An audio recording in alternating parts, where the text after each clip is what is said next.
Blind Attraction, a Hachette audio original powered by Wattpad, written by Steffanie Tan, read by Jeannie Tirado. Prologue.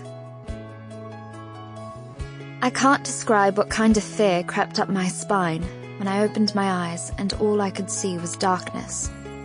I can't describe what kind of panic I felt when I remembered the accident that left me different.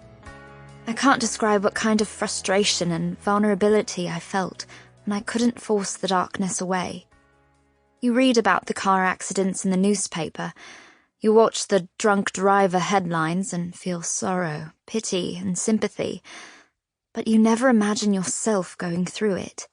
You never imagine yourself waking up in an unfamiliar bed after being in a coma for 27 hours. You just never imagine it happening to you.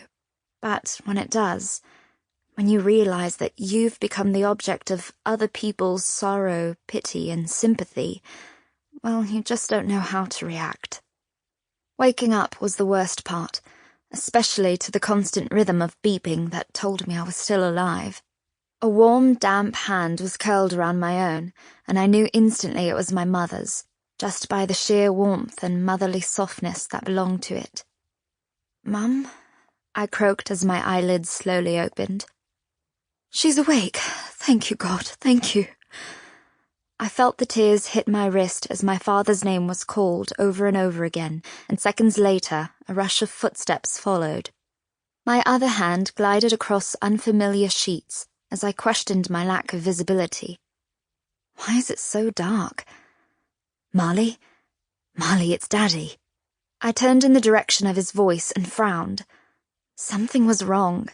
Something was terribly wrong. "What happened?" I whispered, squeezing my eyes shut. "You were in an accident, baby. He was driving on the wrong side of the road and ran right into you.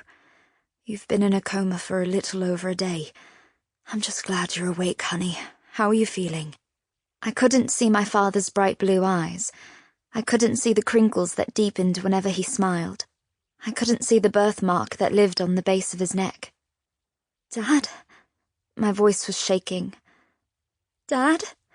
I repeated as I pulled my hand away from my mother's and brought it to my eyes. I tried opening and closing them over and over again, first fearfully, and then desperately. There it was again, complete and utter darkness. "Can you turn on the lights?" I croaked. Silence was my response. Deadly silence. The silence that makes your heart hurt. Sample complete. Ready to continue?